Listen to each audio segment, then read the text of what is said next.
بسم الله الرحمن الرحيم والحمد لله رب العالمين والصلاة والسلام على نبينا محمد وعلى آله وصحبه أجمعين أما بعد. So Alhamdulillah, after completing two series in this masjid, we're moving on to our third book inshallah, which is the explanation of the book Al-Arba'een An-Nawawiyyah, the 40 Hadith of Imam An-Nawawi rahimahullah. And just before we begin, a couple of points, because some people are confused regarding a few things. Firstly, if you want to attend the classes and be up to date with all the notes and everything, then I've made some worksheets. I've made some worksheets for the students, which I'll be basing the lesson upon those worksheets. And those worksheets have been designed so that it's easier for you to follow the lesson. Sometimes there are long quotes. So what I've done, I've just translated them with the reference and put them in so you don't have to spend time writing a long quote and other things like that as well. So therefore, if anyone does not have those worksheets, then for today, just take notes, inshallah. But then message Brother Naeem, bi'idhnillah. Right, and inshallah, he'll add you into the groups and let you know how to buy those worksheets and so on. And by the way, those worksheets, they're not fully complete at the moment. I'm making them as I go along. So every lesson, whichever lesson that we have or whichever hadith that we are explaining, I'll a day or two before, the worksheets for that lesson will be sent. And inshallah, by the end of it, we'll have a full set of worksheets for the whole course, bi'idhnillah. Secondly, you'll find in those worksheets as well that the first 100 pages is similar to the hadith or the history of hadith that we did previously. Now, those 100 pages, for those attending in this masjid, you can ignore them. Because I started teaching this book online, and what I had done is, as an introduction to the 40 Hadith of An-Nawawi, the course that we did here, for those that did attend, I summarized that in those 100 pages over there. So I've done those 100 pages with them, and that's why I'm streaming online right now. So those students who started with me, they finished the introduction, now they're starting the first Hadith. And likewise, you guys are starting the first Hadith, so I've just merged the two classes together. So the first 100 pages for you guys here, you guys can ignore. Don't worry about those first 100 pages. Today, inshallah, we're going to start from page 104. Today's lesson, inshallah, is an introduction into this book. We will speak about three main things. Firstly, we will speak about the author. Who is the author of this book? And then, secondly, we will speak about the book itself. And what is this book? How is it written? What's the objective of this book? And then, thirdly, we'll read the introduction of the author. So the author, An-Nawawi rahimahullah, has written his own introduction. We'll read that introduction, inshallah. And then right at the end of the lesson, I'll explain to you what I expect from all of you during these lessons, bi'idhnillah. So without any delay, and this is why it makes it really easy. Those that have the worksheets right now, a lot of his life, I've titled in English for you. Easy, right? So if you've got the worksheets, they really help. You can just follow along, inshallah. So we're going to begin, bi'idhnillah, talking about the author of the book. The name of the author is Yahya ibn Sharaf ibn Murid ibn Hassan ibn Hussein ibn Muhammad ibn Jum'ah ibn Hizam An-Nawawi al-Damashqi. Now, all of this is written in the worksheet, right? So those who don't have the worksheets are probably thinking that he's making us write a lot. Yeah? So that's why I'm telling you, you need the worksheets, inshallah. To make it short, his name is Yahya ibn Sharaf An-Nawawi.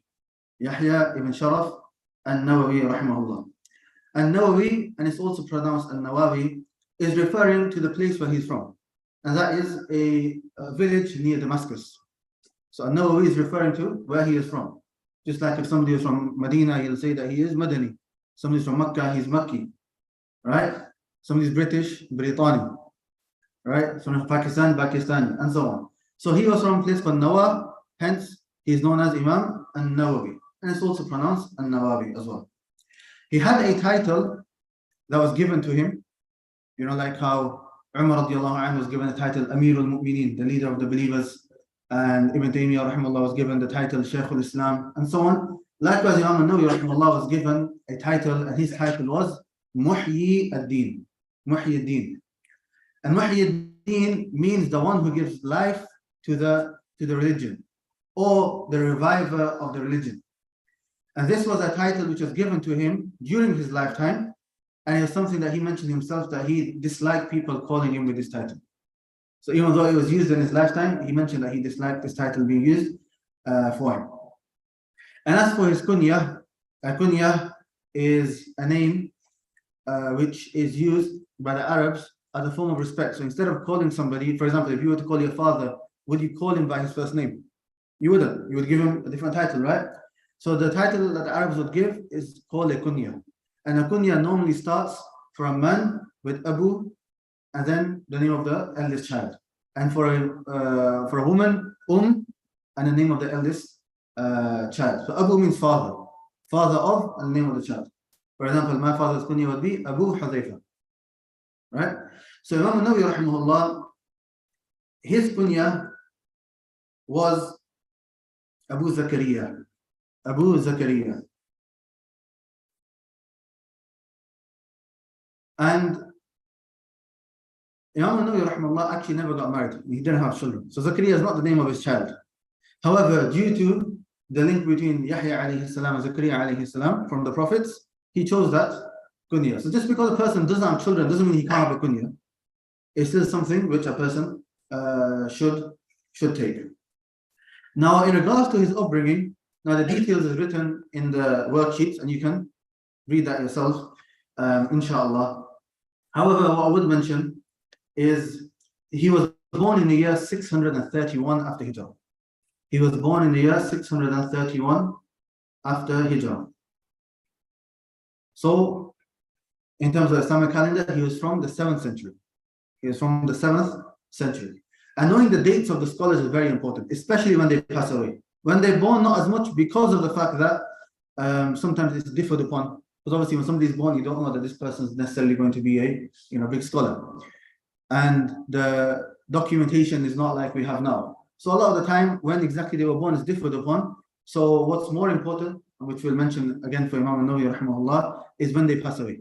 And that is very, very important to know when the scholars have passed away. For example, Imam An-Nawawi rahimahullah, we mentioned his when he was born. We've not come to his death date, but it's very close anyway. So he was born in 631, right? Did he come before Shaykh al-Islam ibn Taymiyyah or after him?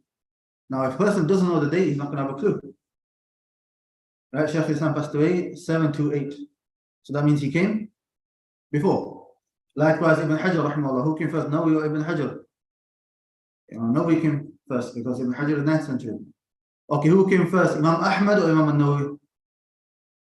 Right, Imam Ahmad is 4 or 5 centuries between the two. So knowing when they passed away is very important because that way you know who came first, who came later, who's the teacher of whom, who's the student of whom, and that makes a big difference, especially if that scholar is from the earlier generation, from the Sahaba, the Tabi'een, or if he is from the later generations, because there's no comparison between somebody who's a companion and somebody who's a contemporary scholar in general terms.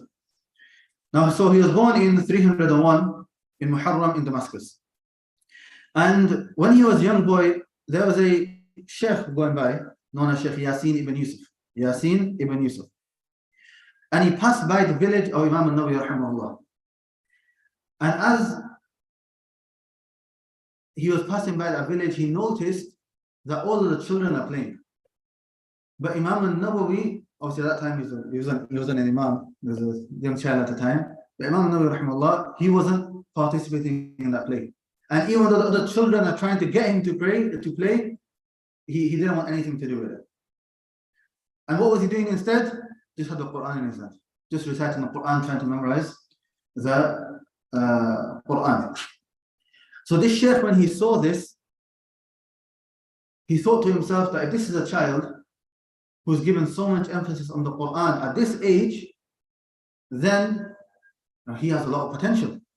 So he went to his father and he basically said to him, what's your plan for your child? And he mentioned I wanted to work and so on. So he said to his father that no, I think he can become something special when it comes to the Islamic sciences. I think you should push him to learn the Islamic sciences. And then what happened? In simple terms, his father took the advice and made Imam Nawawi rahimahullah tread upon that path of seeking knowledge. And then Imam Nawawi became Imam An-Nawawi. And subhanAllah, the reason I want to mention this is because you never know what statement, might be one sentence that you say, you don't know what statement can have an effect on a person. This sheikh here, right, he wasn't the biggest scholar ever, right? Most people have, I've never heard of him until, read this story. But all of the things, all of the good deeds, all of the teaching, all of the research, all of the explanations that Imam An-Nawawi rahimahullah did, who's getting the reward? This man.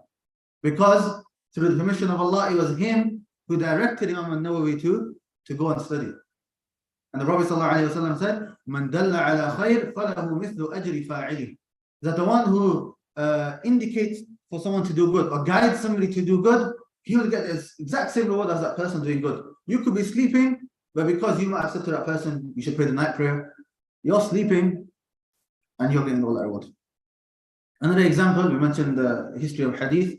Imam al-Bukhari rahimahullah, his teacher Hakim Rahuya, he was sat with him and he said, general suggestion, he said, I think you should compile a book which contains all of the authentic hadith. And he said, فَوَقَعَ ذَلِكَ, that statement of his settled in my heart. And that made me write Sahih Bukhari. So who's getting all the reward for Sahih Bukhari? It's Hakim Rahuya. So that's why all this advising one another, motivating one another is very important.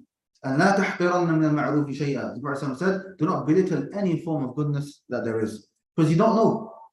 There could be one small word that you say, and it's from the greatest actions that you have ever done. In another hadith of Prophet in Bukhari, he says that maybe a person speaks one word, kalima, he says one word, لا يلقي لها بالا, which he doesn't even think about. He just said it, didn't think anything of it. But that causes him to enter the hellfire. And then the opposite. Maybe he says a word that he doesn't think about, and that causes him to enter paradise. Just one word. So that's why we should never belittle any form of goodness and any form of advice to one another. And likewise, on the other side, we shouldn't be from those people that when advice comes to us, we reject it. In a hadith where Islam said, the worst of people are those that when his brother says to him, ittaqillah fear Allah, he says, alayka bi nafsik. Just worry about yourself, don't worry about me. But rather, if you look at how the Prophet was with the Sahaba, how the Sahaba were with themselves, how the Tabi'een were, when they would remind each other of fearing Allah, doing this, doing that, they would take it straight away without any questions. Now, then after that, there's a section on some of the teachers and students of Imam An-Nawawi, rahimahullah. And then after that, his desire and crave for learning. Now, you can read the paragraph, but in there you can see that in the worksheet I've highlighted one part, which is that he used to read daily 12 lessons. How many lessons a day did he have? 12 lessons. And I've heard some even say that 12 lessons he used to attend, and then for 12 hours he would be revising those 12 lessons that he took. Meaning the full day, what would he do? Just be learning, just be revising, just be studying. And that shows that if a person truly wants to reach the highest statuses of knowledge, a person that even though he's passed away like 1,000 years ago, his name is still being mentioned now. People are still making dua for them. People are still benefiting from their works. You have to be utilizing your time and benefiting from your time. You can't be wasting any of your time. They say that Imam An-Nawawi rahimahullah, when guests used to come to his house, whilst talking to them, he used to sharpen his pencils. Obviously, the pens, they don't have pens like they used to have back in the day. So this is something which, sharpening a pencil doesn't require a lot of attention, right? So he can speak to somebody, but he's sharpening his pencil at the same time. So that when it comes time to study, you don't have to waste any time sharpening pencils, go straight to reading. He said that Imam Al-Arba'een rahimahullah, he changed the door handle, the way it was, I can't remember on the left or the right, he changed it around just so that it saved him a few seconds when he came to opening the door. He said, no, my time's precious, I need to save those few seconds. And some of us might think, what's a few seconds? But the point may not necessarily be 1 or 2 seconds, even though you can maybe get, when you pass away, well, every minute is going to be important. But the main thing is, what is the mindset? That they know, right, my time is limited. Every time a day goes by, that's some time gone which you can never get back. And then on the day of judgment, we'll say to Allah, oh Allah, allow us to go back. to the dunya just so that we can give some money in charity, just so that I can do one sujood, just so I can pray one prayer. So they know from now not to waste anything. Ibn Aqil al-Hanbali rahimahullah, they say that he used to, when he used to have his food, especially they used to eat bread and so on, he used to mix it with water so that it's not that hard and it's easier for him to chew and he can eat it quicker. And these small little things, but look how they would save their time. So sometimes you're walking, for example, you're walking for 20 minutes, or it takes you 10 minutes to go to the masjid. Right, that's 10 minutes of a lecture you can listen. 10 minutes there, 10 minutes back, that's 20 minutes. Right? Or if you speed it up, 1.5 times 2, that's even more. Right? Or if you're reciting Quran, at least, if you medium pace, maybe a quarter of a juz you can recite. Quarter there, quarter back. That's half a juz for one salah. Maybe if you're able to recite quicker, you can do half a juz. Right? So it's very important that we utilize our time and that we do not waste our time, especially those who are young in age. Because as Umar radiallahu anhu, he said, تَعَلَّمُوا قَبْلَ أَن تُسَوَّدُوا, or in the riwayah تَسُودُوا, that learn before you become busy. Learn before you become busy, and learn before people start asking you questions. A time will come, now you're the teacher, people are going to ask you questions. So you didn't put your time in before, you didn't put the effort in before, you're not going to know the answers. You're going to regret wasting your time previously. And as Hasan al-Basri rahimahullah said, al-hifdhu fi as-sighar kan-naqshi fi al-hajar. That memorization when you're young is like an engraving in a stone. When you engrave something in a stone, right, it's going to stay, it's not going to go, it's not going to leave, right? So therefore, why do we make the children memorize Quran? Normally it's easier for them to memorize the Quran, and it stays with them a lot quicker. So therefore, if you're young in age, don't think I'll do it later, let me finish uni, let me do it, right? Every year something else is going to come. After college, uni comes. After uni, work, and then marriage, and then children. And it's going to procrastinate. And that is from the biggest tools of shaitan against the believers, at tasweef, making them procrastinate. And the Prophet ﷺ said, that person's feet, or the slave's feet, will not move on the day of judgment until he is asked about 4 things. One of them, في عمره فيما أفناه. He'll be asked about his life and how he spent it. That time that he had, how did he spend it?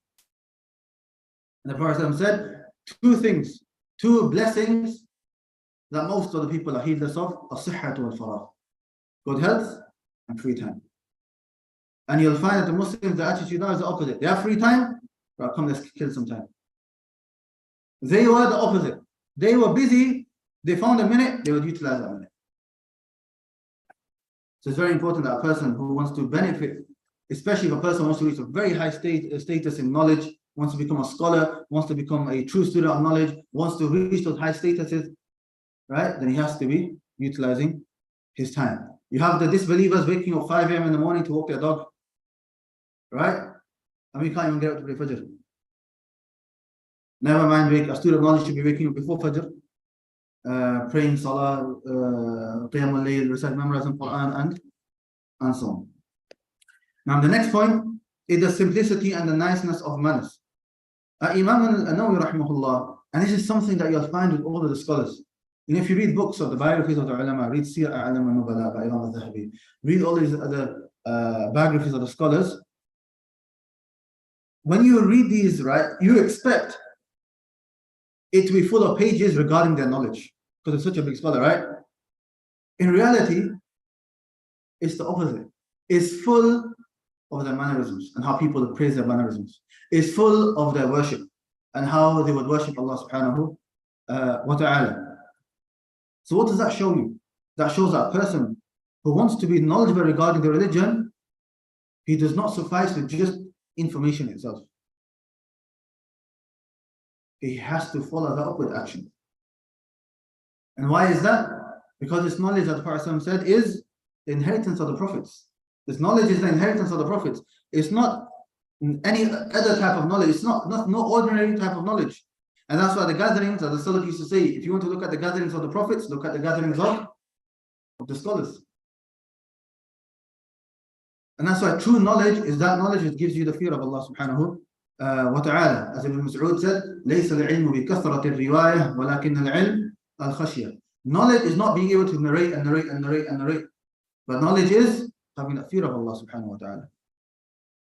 And likewise, that knowledge should also have an effect on your character, on your conduct, your mannerisms, Imam Ahmad rahimahullah, 5,000 people used to attend his lessons. As Ibn Muflih mentioned in Al-Adab al-Shar'iyyah, 5,000 people used to attend his lessons, only 500 will be writing. The others will be benefiting from his mannerisms, how he was, how he conducted himself. As for information, anyone can pick up a book and just read, right? But that's not going to benefit a person. From one angle, the most knowledgeable person is probably Shaitan. Right? He's been there from the beginning, he knows everything what's been going on. Has that benefited? It's not benefited him. Why? He didn't follow that with action. When Allah subhanahu wa ta'ala commanded him to do sujood, did he have knowledge? He has knowledge. Allah's directly commanding him, right? So he has knowledge what to do. He has to do sujood to Adam alayhi salam. But did he act upon that knowledge? He didn't act upon that knowledge. Did that knowledge benefit him? It didn't benefit him. Rather, it was a proof against him. Right? So that's why, if you look at the lives of the ulama, that's something, subhanAllah, strange. That a person wants to learn, he wants to become a scholar, he wants to become a student of knowledge, he wants to have true knowledge of the religion, and he focuses so much on the knowledge side, on the information side, and he forgets about everything else. The reason why he's learning. Your level in Jannah is not going to be higher because you have more information than somebody. But it's because of your actions. Do you act upon that knowledge or not? Maybe there's a person who is jahil, is ignorant, but Allah will forgive him because he doesn't know. But you, because you know, it's going to be more of a proof against you, as the Prophet ﷺ mentioned. So if you read, this paragraph, we'll quickly just read it out. It says here, the learned persons, elite of the society and public, greatly respected the Imam on his count of piety, learning, and excellent character. He used simple dress and ate simple food. Devout scholars do not care about worldly things. They give precedence or preference to religious and academic pursuits. They experience more heavenly delight and joy in such activities than those who seek satisfaction in luxury foods, precious clothes, and other worldly things. Imam An-Nawawi rahimahullah had a prominent place amongst the nobles or notables of his age. He was God-fearing, he had taqwa. One of the scholars, Muhyiddin, he said regarding Imam An-Nawawi rahimahullah, Imam An-Nawawi had three distinctive, commendable qualities in his person. If anyone have any of these three things, then people will return to him for guidance. Firstly, he had knowledge. Secondly, he stayed away from materialistic worldly gains. And thirdly, he used to command the good and forbid the evil. And that's a summary. There's many other things that we mentioned about this great Imam. The next issue is some of his most important works. What are some of the most important works that Imam An-Nawawi rahimahullah has authored? The first one, it says here, Al-Minhaj, Sharh Sahih Muslim Ibn Al-Hajjaj. Al-Minhaj is an explanation of Sahih Muslim. Al-Minhaj is an explanation of Sahih Muslim. The book Sahih Muslim, the Hadith book. The main explanation for that book is the explanation of Imam An-Nawawi rahimahullah. That's the main explanation. Obviously, there's other explanations, and other explanations also have benefits, but the main one that people go back to, and scholars always refer to and quote and reference, is this explanation of Imam An-Nawawi rahimahullah. And what's funny as well is that it's not actually a very long explanation. If you look at Ibn Hajar's explanation rahimahullah of Sahih Bukhari, known as Fath al-Bari, that's volumes, 15 volumes, 20 volumes, depending on the print. Imam An-Nawawi's rahimahullah is small, 6 volumes, 7 volumes, maybe half the size, maybe less. Right? But, subhanAllah, I'm going to talk about this in a little while. It just shows the precision that he had in his works. That he wrote little, but the benefit was a lot. And also that goes back to his sincerity as well, which we'll talk about shortly. The second book is Al-Adhkar. Al-Adhkar. Al-Adhkar, again, it's a book which you can find in one volume. Adhkar, the word Adhkar in Arabic is a plural of dhikr. I.e., this is a book that he has mentioned all of the Adhkar that Muslims should say. All of the dhikrs that Muslims should say. What you should say in the morning, evening, while he's eating, sleeping, before the different salats and after the salats, and so on. Right? All these Adhkar, he's mentioned it in this book over here. The third book is Riyad al-Salihin. Riyad al-Salihin. This is a book which I've heard many scholars say that it's the most printed book after the Quran. It's the most printed book after the Quran. And even Ibn Uthaymeen rahimahullah, he said أتمنى that I wish that I had a book like Riyadh al-Salihin. Because this book has entered into every masjid, every household. There are lessons done everywhere, so many different languages. Right? What is Riyadh al-Salihin? Riyadh al-Salihin are those ahadith pertaining to the religion, regarding a person's character, regarding his salah, regarding having a fear of Allah, regarding everything that person would need in his life. Right? And it's a very, very important book. In each chapter, whatever chapter he talks about, any topic you give, right? He'll mention a few ayat and he'll mention many ahadith regarding it. Then the fourth book is At-Taqrib, which is the full name of At-Taqrib wa Taysir Ma'rifati Sunani al-Bashir al-Nadhir. This is a book in the science of Mustalah al-Hadith. Science of Mustalah al-Hadith, which I explained in the previous previous course that we did. And the fifth book is this book over here, which is famously known as Al-Arba'een An-Nawawiyyah, the 40 Hadith of Imam An-Nawawi. Or the full name for it is Al-Arba'een fi Mabani al-Islam wa Qawa'id al-Ahkam.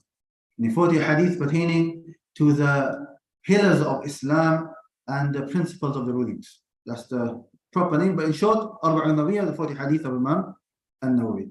These first 5 books that I mentioned are all to do with Hadith. These 5 books are to do with Hadith. Then the next 3 books, Rawdat al-Talibin, Minhaj al-Talibin, and al-Majmu', they are 3 books in the Shafi'i madhab, in fiqh.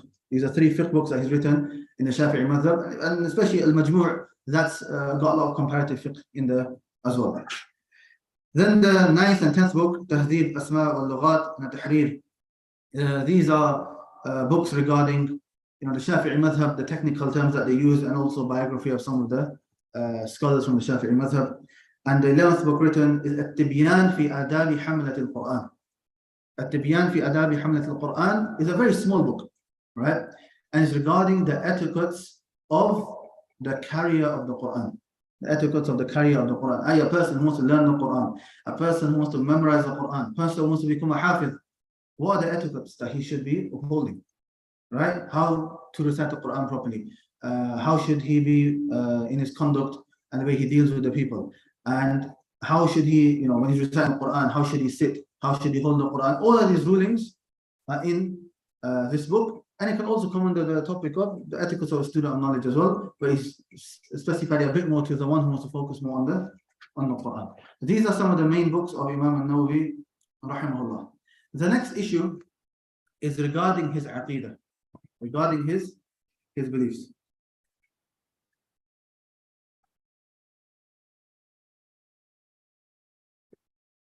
Now, especially in recent times, a lot of people, they want to attack Imam An-Nawawi rahimahullah. Imam Nawawi and Ibn Hajar, these two.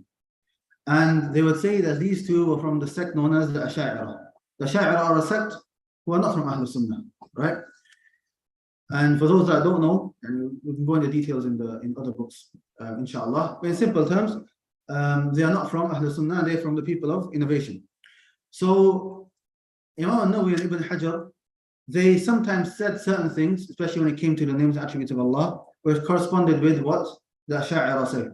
So therefore, there are some people who have come with a doubt saying that Imam An-Nawawi and Ibn Hajar, them two are Ash'aris from the Ash'a'ira, and therefore we should not take knowledge from them. And therefore we should not read their books. And some have even gone to the extent to say that their book should be burnt. And this, without a doubt, is ignorance. But rather, if you look at the scholars, right, and even the scholars, the contemporary ones, Ibn Uthaymeen, Shaykh Salih Fawzan, and many others, right, rahimahumullah, you'll find that they consider these two great imams from the imams of Ahlul Sunnah. They consider these two imams from the imams of Ahlul Sunnah. And why is that? For 3 reasons. In summary, for 3 main reasons. The first is because they have found in their statements that those mistakes that they made, they retracted from them. They retracted from them. So for example, Imam An-Nawawi rahimahullah, there's a book that was found that he had written titled Juz fi i'tiqad al-salaf fil hurufi wal aswat. This book, within that, he had mentioned that he, there's many different quotes within there, but he mentioned within there basically that he has gone back to the madhab of the Salaf, and he's not upon the methodology of the Ash'ari and the mistakes that they have made. And after Ibn Hajar rahimahullah as well, if you read the end of Fath al-Bari, he has similar speech, right? Anyone who wants to read those quotes, in the worksheet I put a link to the website of Shaykh Al-Abbad, who's a Hadeeth of Medina. He's written a long article regarding this, mentioning all of those quotes. You can go back to it. The issue is it's in Arabic, so that shows the importance of Arabic. But if anyone does want to, they can go there, inshallah, and I put the link in the worksheets. The second point is that if you look at their methodology is not the methodology of the Ash'ari. And the way the Ash'ari have written their books, right? They have written it in the same way. Rather, they have written it the way the scholars of the Sunnah have written these books. So, for example, you won't find Imam An-Nawawi and Ibn Hajar saying that there are only 7 sifat, 7 characteristics. Or you won't find them saying that we give precedence of the intellect over the text. You won't find that in their speech. So therefore, and we come to the third point now, is that we have to be just when it comes to giving a ruling upon them, right? And it's not for beginner students of knowledge to give a ruling upon them, but from what the scholars have said of Ahlul Sunnah, that they are very just. And they say, look, because their methodology, their principles, and the majority of their works is not upon their methodology, that shows that they are not upon what they are upon. Rather, they are upon what Ahlul Sunnah are upon. But at the same time, yes, they made certain mistakes, and we have to clarify those mistakes so that other people do not fall into mistakes. That's why there is a difference between a person from Ahlul Sunnah who makes a mistake and a person who's from people of innovation and he makes a mistake. The person of innovation making a mistake is making a mistake because of his innovation and his innovative principles and methodology. Whereas a person from Ahlul Sunnah making a mistake has just made a mistake, and everyone makes mistakes. And this answer that I've given you is a very summarized answer. There is a longer answer, which is 40 minutes long, on YouTube by Shaykh Abdul-Islam Suhaimi, Hafidhullah. I'll put a link in there for anyone who wants to watch that whole thing, inshallah. And lastly, his death. He passed away in the year 676. Imam An-Nawawi rahimahullah passed away in the year 676. So when was he born? 631. And when did he pass away? 676. So how old was he? 45. He was only 45 years old. Rahimahullah. I mentioned how he, the story of how he passed away here. But subhanAllah, Imam An-Nawawi rahimahullah, his books, the first book in Hadith, that person, he wants to study Hadith, the first book studied is what? This book, 40 Hadith of An-Nawawi. A person wants to give general reminders to the people, right, and guide the people, or even a person wants to read by himself, or if a person of the family wants to read something to his family, which book? Riyadh al-Salihin, right? And even in the Shafi'i madhab, right, the Shaykh al-Maqrami, who was the Shaykh of the Shafi'i and Masjid Nabawi, he used to swear by Allah that Imam al-Rafi'i, who's another scholar in the Shafi'i madhab, was more knowledgeable than Imam al-Nawawi. He used to swear by Allah that he was more knowledgeable. However, if Imam al-Nawawi rahimahullah said something and Imam al-Rafi'i said something, whose statement is given precedence even in the Shafi'i madhab? Imam al-Nawawi's. Imam al-Nawawi's. And look at that status that Imam al-Nawawi rahimahullah was given. He was only 45. He's only 45. And Prophet became a prophet when 40. 45 is not old.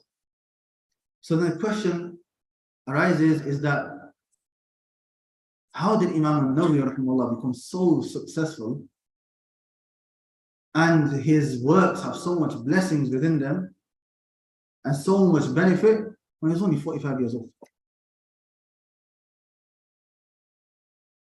Even though the fields that he has written in, so many scholars have written in there.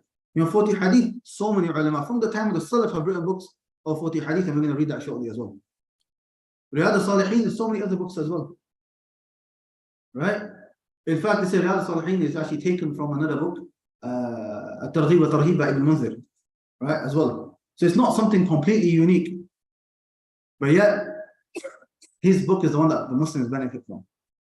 And the answer, the ulama mention, they might mention a few things, but the main answer, which I always hear, is it was due to his sincerity. It was due to his sincerity, his ikhlas. Imam Ahmad rahimahullah, sincerity and truthfulness was mentioned to him. And then he said, بِهَذَا ارْتَفَعَ الْقَوْمُ. This, truthfulness and sincerity, this is what caused the Sahaba radiallahu anhum to have those high statuses. And it wasn't necessarily the knowledge side itself. Now, how many people do you know are very knowledgeable, very eloquent, but then no one benefits from their works? Nobody benefits from their books. Right? So it's not necessarily about how well a person speaks or how much information that person has. It's about the sincerity. You are sincere to Allah subhanahu wa ta'ala and be truthful to Allah, Allah will do the same back to you. And He will open doors for you that you couldn't have imagined. This, in summary, is a biography of Imam An-Nawawi, rahimahullah. Now we're on page 112, and we move on to the next issue, which is talking about the book. Okay, what is this book? Now this book comes under books known as Arba'eenat. Arba'eenat, i.e., those books which contain 40 ahadith. Those books which contain 40 ahadith. Now, not every single book which has 40 hadith has exactly 40. For example, the Imam Nawawi's actually has 42. I know it's called 40 hadith, but there's actually 42 hadith in there. And that's because the Arabs, they would round up. Just to make it easier and just to make it sound better, they would round up. And many times, even in a hadith, the Prophet would mention numbers, and the reason that number is not necessarily to restrict that number. Sometimes it is. And if there's one issue which is mentioned in a number of places and it all mentions the same number, then that shows that number is intended. Like 5 pillars of Islam, right? There's 5. Okay? But in certain issues where you find different ahadith and persons mentioning the same issue but different numbers, that shows that the issue is in the number itself. Right? But rather, the person might have used that number for a certain benefit, either to just give you a general idea that I'm referring to a lot, or just so that he mentions less so that a student can memorize that much for now, and then you come later and take more. So for example, how many major sins are there? How many? 7. P and W think 7. I heard like 5, 6 people say only one person put the hand up. P and W think 7. Alright, put your hand up if you think something else. Qasim. 70. Okay, yeah.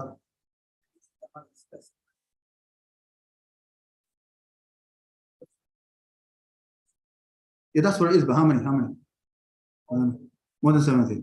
And somebody else at the hand up. Say louder, can you? 170. 70 plus. Anyone else got any other answers? Right. Firstly, when the Prophet mentioned 7 in that famous hadith, اجتنبوا السبع الموبقات. Beware of the 7 deadly sins. شرك بالله وقتل النفس التي حرم الله, till the end of the hadith, right? It's not restricting it to 7. It's not restricted to 7. But these are just 7 from 7 major sins that I just mentioned in one hadith, but there's so many other hadith and ayat that show others as well. The Prophet mentioned 7 so that a person can memorize 7. Because a major sin is any sin which a specific punishment has been mentioned for it. Whether it's gaining the a certain punishment, being far away from the mercy of Allah, getting the curse of Allah, whatever, or gaining a had, a punishment in this life, or whatever it may be, right? That's considered a major sin. Ibn Abbas in one narration said 70. And ulama have written books on major sins, and they've counted so many more. I can't remember the exact number. I think one scholar got up to 500 or something, right? The point being is that just because a number is mentioned in the Islamic context, it's not always restricted just to that number, right? You have to look at the whole context and see exactly why the number has been mentioned. So if you come back to these books of Arba'eenat, 40 hadith, around about 40. Around about 40. So Imam An-Nawawi has 42 hadith. And if I say Arba'een An-Nawawiyyah, right? 40 hadith. If I say An-Arba'een An-Nawawiyyah, it doesn't sound the same. It's a bit long, yeah? So the Arabs would, for ease, round it up. Now, if you look at the books which are written regarding 40 hadith, you'll find many of them have been written, and there's many different types as well. So you have some of them which are known as musnada, and they have the whole chain of narration and in the hadith. And then you have some which won't have the chain of narration, just maybe the companion and the hadith, like we have in this book over here. And then you'll find that those that have written 40 hadith, most of them have written regarding 40 hadith regarding a certain topic. 40 hadith regarding salah, 40 hadith regarding fiqh, 40 hadith regarding the heart, 40 hadith regarding zuhud, 40, and so on. Right? So they're all different topics. And many of the ulama have written in this. From the early scholars, Abdullah ibn Mubarak rahimahullah. Any of the hadith students remember when he passed away? I told you an easy way to remember it as well. 181, yeah. Let's look at your hand, 181. Yeah, in Arabic anyway. So he passed away in 181. He was born 118 and he passed away 181. Very easy to swap the numbers around. Okay, so it's very, very early, 2nd century. And many others after him, Muhammad ibn Aslam al-Tusi passed away 242. Muhammad ibn Aslam al-Tusi passed away 242. Then you have Ibrahim al-Zuhali, passed away 293. Ibrahim al-Zuhali passed away 293. Al-Hasan al-Nasawi, who passed away 303. Al-Hasan al-Nasawi passed away 303. Abu Bakr al-Ajurri. Al-Ajurri is a great scholar as well. He's got a famous book called Al-Sharia. So Al-Ajurri passed away 360. And Abu al-Hasan al-Daraqutni passed away 385. Imam al-Hakim, the one who wrote al-Mustadrak, al-Hakim passed away 405. And you can see from early on, from 2nd century, ulama have been writing books in 40 hadith, right? So, well, which one have you heard of? When you mentioned 40 hadith, which one have you heard of? Just Imam An-Nawawi, right? You've not heard of any of the others. So I'll get to that as well. Right, the next subheading says the asl of the book. The asl of the book, i.e. the origin of the book. The origin of the book. How did this book come about? And how did Imam An-Nawawi write these 42 ahadith? There was a scholar before Imam An-Nawawi rahimahullah called Ibn al-Salah. Ibn al-Salah rahimahullah, who is a very great hadith in the science of, he's a great scholar. In the science of Mustalah al-Hadith, he's got one of the main books known as Muqaddimah Ibn Salah. Mustalah al-Hadith, for those that don't know, it's the science where you study what makes a hadith authentic, what makes it weak, and all different types of hadith and all of that. Anyways, he came before and he gathered all of his students, and then he said that I have gathered 26 ahadith which encompass the whole religion. I have gathered 26 ahadith which have encompassed the whole religion. And then he had his gathering, his lesson, and then he dictated those 26 ahadith. He dictated those 26 ahadith to the students. Then Imam An-Nawawi rahimahullah came along. What did Imam An-Nawawi do? He took those 26 and he added how many? 16. He added 16 to those 26 to make 42. And then after Imam Nawawi, Ibn Rajab came along as well. Ibn Rajab, he added to 42 as well to make it 50. He added 8 more to make it 50. And then he explained those 50 in his famous book, Jami' al-Ulum al-Hikam. So we had Ibn Salah, then Imam An-Nawawi, and then Ibn Rajab. Ibn Rajab came, he added 8 more ahadith to make it 50. Then he explained all of them as well. All 50 in his book, Jami' al-Ulum al-Hikam, which is also translated into English. I'm not sure what it's called, the comprehensive something. Jami' al-Ulum, comprehensive knowledges, wal-Hikam, and wisdoms, maybe something along that lines, right? I've seen it was one really thick volume in English. Anyways, this is the basic history of this book. Now, what you can notice is that Imam An-Nawawi, did he get these ahadith from himself? Is it his own research that he did? Is it something that he came up with the idea? No. He took 26, and more than half of the book, he took it from somebody else. Which, what do you call that? Plagiarism. Right? Forget what you say. Islamically, haram. And you're not allowed to take somebody else's work and claim that it's your own work. Right? But Imam Nawawi did that. Imam Nawawi rahimahullah did that. But why is it then his book is one of the most accepted books and beneficial and blessed books that there is in Islam, whereas others who might have made it themselves is not as effective? Again, it goes back to the same reason, sincerity. What did Imam Nawawi do? He was sincere. He's not trying to take anyone's work. He's just trying to benefit the people. he mentioned himself that this is what I did. He didn't hide it.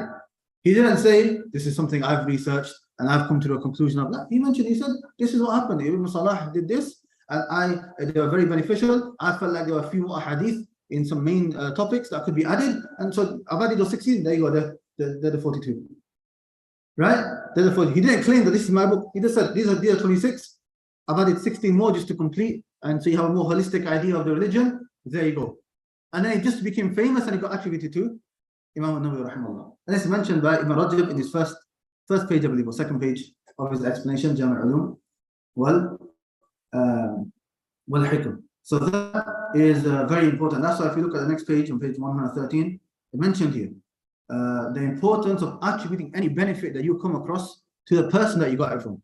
And you learn something about the religion, don't try to act like you came out with it, right? Attribute it. You say, this I took from this person, or this quote I heard from this person. And if you do that, it shows that you are sincere. Imam Shafi'i said, I wish that the people benefited from all my knowledge and it wasn't nothing, none of it was attributed to me. That's what I wish. Because it's not about you. You know, if you want it to be attributed to you, you want your name to be mentioned, you're not doing it for Allah, you're doing it for yourself. Your own honor, your own pride, and so on. Imam Nawawi rahimahullah on this page, he says, from an-nasiha, and from advice, from being good, is to attribute a unique benefit to the one who said it. Whoever does that will be blessed in his actions and state. However, whoever tries to make it seem that another's benefit is his, then he is likely not to benefit from his knowledge. The people of knowledge and virtue continue attributing the benefit to who said it. We ask Allah subhanahu wa ta'ala to guide us to that always. Imam al-Qurtubi rahimahullah, he said, and my condition in this book is to attribute the statements to who said them, and the ahadith to their authors. For verily it is said, from the blessings of knowledge is to attribute the statement to the one who said it. That's something very important that we can take from Imam An-Nawawi rahimahullah. The next issue is what different explanations of this book. What different explanations of this book. Now, this book has many different explanations, right? Because this is, the most, you could say, one of the most famous hadith books. And the first book a student who wants to study the science of hadith, what's the first book that he studies? Is this book. Right? And the first hadith book a student wants to memorize is this book. Before Bukhari is big, You start with a small book to get yourself going, is this book. Right? So the explanations of 40 hadith of An-Nawawi are many. The first is Imam An-Nawawi's explanation himself. He's got a very small, concise explanation. It's not really an explanation of the meanings, more explanation of the words and how to correctly pronounce the words, and so on. A bit like a dictionary. Like the hard words, he will explain. Another explanation, the next one after that, was the explanation by Ahmad al-Ishbili. Ahmad al-Ishbili. Passed away 699. Then you have, after him, a very famous explanation. This explanation is very short. And each hadith is very one-page explanation, but it's very beneficial. It gives you the main meaning that you need. The explanation of Ibn Daqiq al-Eid. Ibn Daqiq al-Eid. He passed away 702. Then you have an explanation by Imam al-Tufi. Passed away 716. You have an explanation of Ibn al-Attar. Passed away 724. Ibn al-Attar, he's known as the small Nawawi. He's given the nickname as An-Nawawi al-Saghir, the small Nawawi. You have the explanation of Ibn al-Mulaqqin. Passed away 804.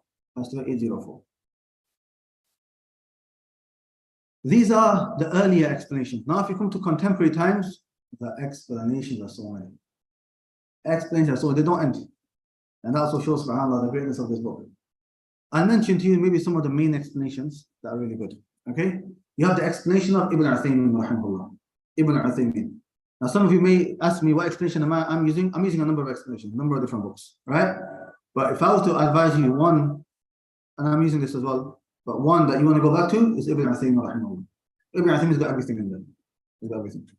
There's also the explanation of Sheikh Salih al-Fawzan.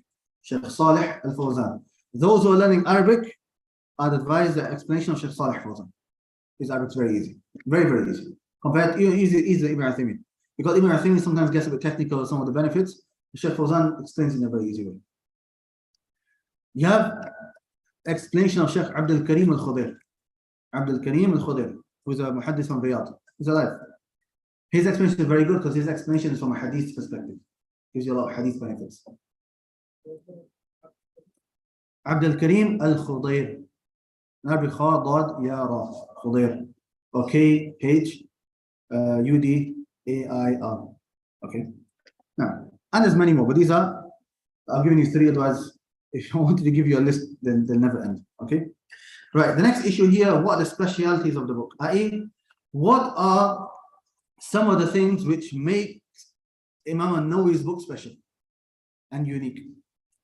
The first is that all those ahadith that he's gathered, they are considered, and he mentions it himself, as Jawami' al-Kalim. Jawami' al-Kalim, i.e. comprehensive speech. Comprehensive speech. I'll explain what that means. Now, the Prophet ﷺ, he said, I have been given 5 things that no other prophet has been given before me.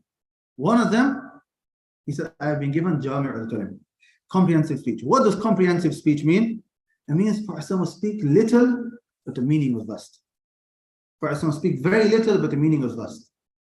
إِنَّمَا الْأَعْمَالُ بِالنِّيَّاتِ. Actions are other intentions. This hadith, as Imam Shafi'i says, it enters into 70 different chapters of fiqh. Enters in wudu, in salah, in zakah, in divorce, in buying, transaction, everything. 3 words, look at the benefit of it. Right? So these are hadith that he's gathered.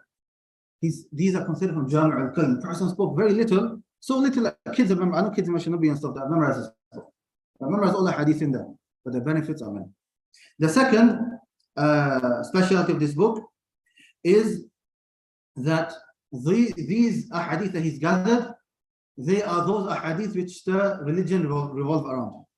And the main ahadith, the foundational ahadith of the religion. Obviously, it doesn't have everything. Things that are going to be missed out, right? But in terms of just 40, then these are those 40 which encompass the main aspects of the religion. The third specialty of this book is that the majority of these ahadith are all authentic. The majority of the hadith are all authentic. There's just 2 or 3 which are not. So 2 are not, and the third is differed upon. Even though the meaning is still accepted. The meaning is still accepted.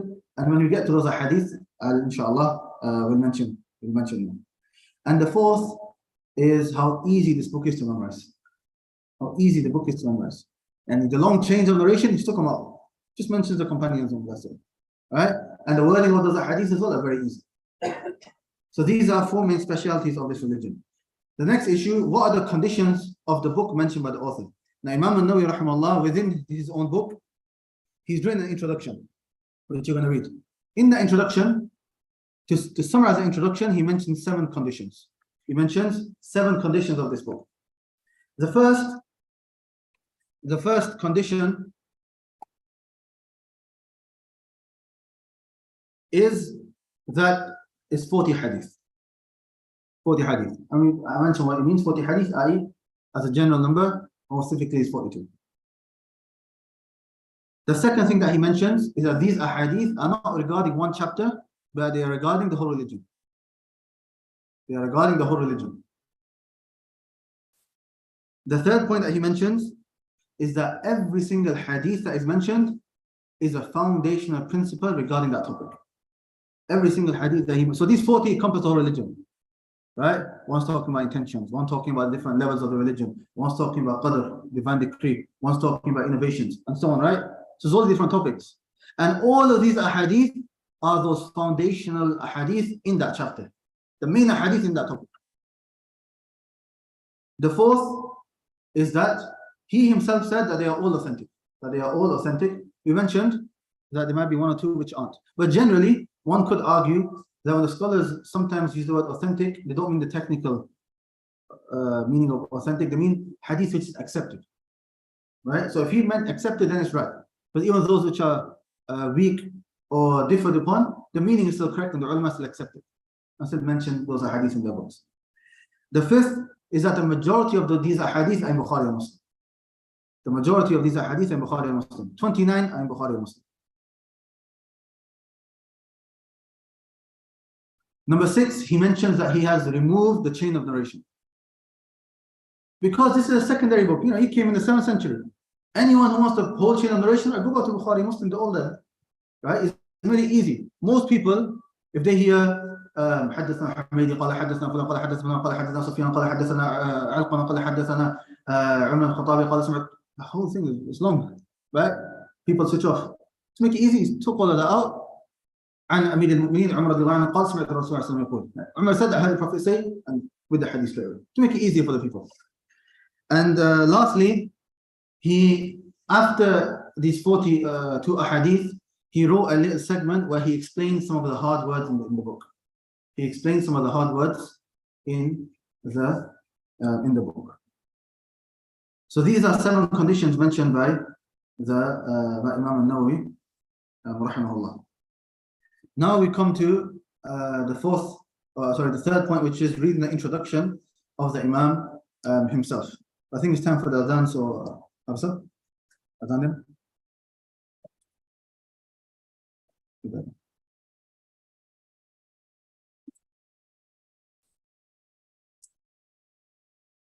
الله أكبر الله أكبر الله أكبر الله أكبر أشهد أن لا إله إلا الله أشهد أن لا إله إلا الله أشهد أن محمدا رسول الله أشهد أن محمدا رسول الله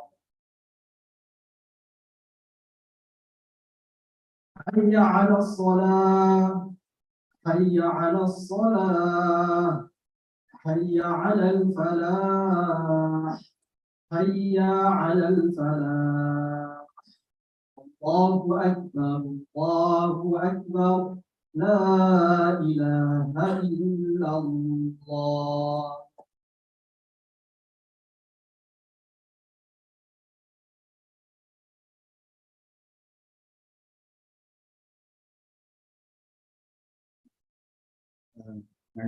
حيا على الفلاح حيا. We read the introduction of the author. Now this introduction, some of you may, especially those students who memorizing the book from Shaykh Qasim's print, you might turn around and say, where's this introduction? I don't see this introduction. Where's this introduction come from? I never heard about this. This introduction is found in some manuscripts. It's not found in every single manuscript. Now the fiqh of manuscripts and so on, that goes back to the scholars, right? Some manuscripts are written by the author himself, some by the students. So which one's more authentic, which one should we keep? That's a different science in of itself. And maybe one of the reasons scholars don't add the introduction is because they use this book for kids to memorize. So the introduction need to memorize, they go straight into a hadith. But the whole introduction I've written, or it's here in English. So the author, rahimahullah, he says, Bismillah ar-Rahman ar-Rahim. In the name of Allah, the most, I'll just read the English. In the name of Allah, the most merciful, the bestower of mercy, all praise is due to Allah, Lord of the worlds, sustainer of the heavens and the earth, director of all created beings, sender of messengers. May Allah's peace and praises and peace be upon them all, to responsible beings in order to give them and clarify the ways of the religion by means of decisive evidences and clear proofs. I praise Him for all His favors and ask Him for an excess of His bounty and generosity. I testify that there is no deity but Allah alone, there being no associate with Him, the one, the prevailing, the generous, the perpetual forgiver. This is the introduction of An-Nawawi, rahimahullah. Obviously, it's got the basmala in the Bismillahir alhamdulillah, sending salah and salam for Rasulullah and so on. And these things are always explained in every single book, and we explained it in our previous book as well. So therefore, I'm not going to go into too much explanation, especially because of time as well. So inshallah, in the future books, we'll go into the detailed explanation of that as well.